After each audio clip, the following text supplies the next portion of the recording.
Olá, meninos, bom dia, tudo bem? Bem-vindo à nossa aula de hoje. Literatura 3, Barroco. Nós vamos falar agora um pouquinho da poesia barroca, tá? Eu escolhi para vocês como leitura um trechinho, só localizar aqui, do Gregório de Matos, que é o poeta que nós vamos estudar agora. Diz o seguinte: de que pode servir falar quem cala? Nunca se há de falar o que se sente, sempre se há de sentir o que se fala. Esse trechinho é do nosso poeta de hoje, né? Nosso estudioso de hoje. Vamos lá, pessoal. O Gregório de Matos e Guerra, né? Eu pedi para vocês fazerem uma pesquisa sobre quem era ele, então vocês devem já ter visto que ele recebe um codinome aí, né? Um apelido de Boca do Inferno. E a gente vai entender isso lá no finalzinho da nossa aula, por que esse coitado foi denominado de Boca do Inferno, né? E aí o Gregório de Matos, ele escreve dentro, né, da questão mais lírica, a sacra e a satírica. Cada uma tem uma característica própria, tá, pessoal? Na lírica, ele vai falar a respeito do dualismo amoroso. E esse dualismo vai estar vinculado ao corpo, à carne e ao espírito. Então, eu deixei aqui separado um trechinho para nossa leitura, até para vocês entenderem aí, né? Discreta e formosíssima Maria, enquanto estamos vendo claramente na vossa ardente vista o sol ardente e na rosada face a aurora fria, enquanto, pois, produz, enquanto cria essa esfera gentil, mina excelente, no cabelo o metal mais reluzente e na boca a mais fina pedraria. Gozai, gozai da flor da formosura, antes que o frio da madrugada e dá de tronco deixa despido o que é verdura. Que, passado o zênito da mocidade, sem a noite encontrar da sepultura, é cada dia o caso da beldade. Então, pessoal, esse é um trechinho aí que eu li, né? Isso é uma poesia de caráter mais lírico dele, aí ele vai trabalhar algumas relações aí, né? Dessa beleza, dessa formosura, do contemplar a beleza física, né? Por isso que ele fala, usufruir, né? Gozar dessa beleza enquanto ela ainda existe, enquanto ela ainda está, né? Verdura, enquanto ela ainda está aqui, que com o tempo ela vai se deteriorando e ela vai se envelhecendo. Então ele fala aqui mais do material. Então ele vai ter muito esse dualismo, tá? E aí muitas das vezes também ele vai chegar na culpa do plano espiritual.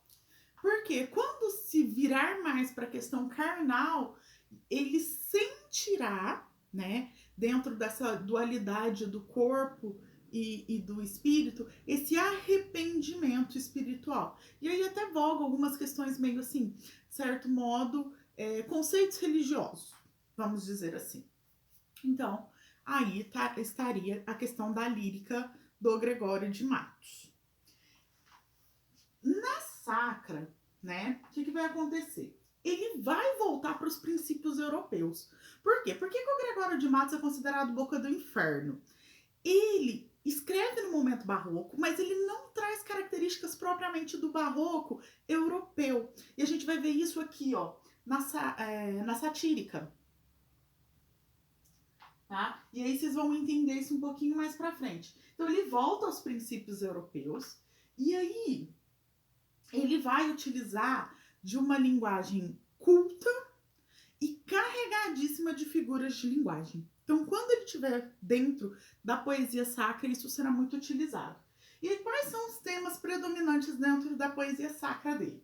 O amor a Deus, a culpa, o arrependimento, o pecado e o perdão. São temas bem de caráter religioso mesmo. Então, toda essa relação do temor a Deus, de pecar, de se arrepender, né, da culpa, de carregar a culpa por aquele pecado e assim por diante aí. Eu escolhi para a sacra uma leitura também para vocês irem entendendo essas concepções. Chama Buscando a Cristo. A voz correndo voou braços sagrados, nessa cruz sacrossanto descobertos, que para receber-me estás aberto, e por não castigar-me estás cravado. A vós, divinos olhos, eclipsados, de tanto sangue e lágrimas aberto, pois para perdoar-me estás despertos, e por não condenar-me estás fechado. A vós, pregados pés, por não deixar-me, a vós, sangue vertido para ungir-me, a vós, cabeça baixa, para chamar-me, a vós, lado patente, quero unir-me, a vós, cravos preciosos, quero atar-me, para ficar unido, atado e firme. Então, aqui a gente percebe, né, a crucificação, e ele, dentro desse Cristo crucificado, ele vai fazendo essa relação de dualismo, né, e de cada característica desse Cristo crucificado, a relação consigo, né, então de estar cravejado, de estar pregado, a cruz pelos pés, as lágrimas, os olhos abertos que de tanto chorar ficaram, né, então toda essa é uma carga bem, ele traz uma carga pesada dentro da sua poesia sacra aí. Por fim, chegamos à satírica, que é o que vai levar o Gregório de Matos ao seu destaque para a época e também ao seu nome aí, né, vamos dizer assim, ao seu apelido. O que acontece? O Gregório de Matos, gente, ele não vai em nenhum momento, assim, ponderar as palavras nessa característica. Não pondera. Além de tudo, ele vai fazer uso de palavrões na sua poesia. Ele volta a algumas características até trovadorescas, tá? Então ele volta a algumas características de Idade Média ainda. E ele vai fazer uma crítica aberta a todas as classes da sociedade baiana. E aí ele não vai, assim, poupar ninguém. De nobres, cleros, até os negros, os mulatos, ele sai criticando todo mundo, o governo, enfim. Ele vai sair criticando todas as classes. E aí, o que acontece? Ele vai voltar para a realidade de uma forma muito presente. E aqui eu coloquei uma coisa, o vocabulário. O que ele vai fazer? Ele vai misturar o vocabulário, a língua portuguesa, vamos dizer assim, com palavras de outros grupos sociais daquela época. Então ele vai utilizar, por exemplo, o tupi-guarani, né, a linguagem dos indígenas e várias outras línguas, porque a gente sabe que os indígenas tinham línguas diferentes dentro dos seus grupos. Ele vai usar também dialetos africanos. Então ele mistura tudo isso. Às vezes ele trabalha, né, duas línguas, às vezes até três mesmo, dentro do seu poema. E então ele vai fazendo isso. E o que caracteriza aqui, pessoal, é que ele rompe com o que era a ideia de barroco na Europa. E aí ele se volta mesmo para a realidade nacional. E talvez aqui seja um dos primeiros momentos onde a gente começa a ver de fato uma literatura brasileira, tá? Porque ele se volta para seu grupo social. Então, por isso que ele é considerado, né? E ele faz essas críticas. Por isso que ele recebe esse codinome de Boca do Inferno, porque ele não é muito bem visto. Tanto é que quem fez aí a pesquisa deve ter visto que ele nasceu de família nobre, ele foi para Portugal para estudar e ele volta de lá, a gente não sabe muito bem como, né? Mas pelo jeito ele foi meio que enxotado já por conta das suas sátiras. E aí ele vem pro Brasil, aqui ele malha o pessoal, e aí o que acontece? Catam ele novamente, vai embora, some daqui. E aí ele é mandado pra África, e agora eu não me recordo qual país ao certo. Deixa eu ver se aqui no material que vocês falam.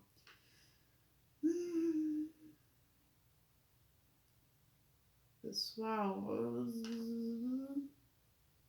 não, assim, de rápido eu não tô... Ah, pra Angola. Ele é mandado pra Angola, então, tipo assim, tchau, filho. Aqui não tem lugar pra você. Ele é meio que... como que eu vou dizer assim? Ele é expulso mesmo, né? Olha, vai ficar lá, ele fica. E aí ele retorna para o Brasil um ano antes de sua morte, tá? Então, vem daí essa expressão por conta da sua forma de falar. Há também algumas poesias do Gregório de Matos que elas vão caminhar um pouco mais para a área filosófica, tá? Aí no material não diz exatamente sobre esse assunto, mas as poesias filosóficas dele serão de muito cunho reflexivo e de pensamentos, ele vai até se assimilar um pouco às vezes a Camões nesse momento, né? De amargura, de colocar alguns sentimentos, como que eu. Alguns sentimentos de opressão ao que estava vivendo, né? Aos momentos. Então ele trabalha um pouco mais nessa linha aí. Mas não existem tantos poemas disso, e até o material de vocês não traz esse momento específico, essa forma de escrever. Mas essas três anteriores, que é onde ele se destaca. Bem, pessoal, vocês devem ter feito a pesquisa. Eu expliquei um pouquinho, li um pouquinho de cada poema aí pra vocês. Ah, eu não li a satírica, né? Peraí. Vamos lá. Vamos à leitura rapidinho. Triste sucesso, casos lastimosos, desgraças nunca vistas nem faladas, são, ó Bahia, vésperas choradas, de outros que estão por vir, mais estranhosos. Sentimos-nos confusos e teimosos, pois não damos remédio às já passadas, nem prevemos tampouco as esperadas, como que estamos delas desejosos. Levou-vos o dinheiro, a má fortuna, ficamos sem tostões, real nem banca. Macutas, correrão, novelos, molhos. Ninguém vê, ninguém fala, nem impugna. E é que quem o dinheiro nos arranca. Nos arrancaram as mãos, a língua, os olhos. Tá? Então, está aqui uma sátira dele ao governo baiano e a questão dos impostos aí também, tá, galera? É isso.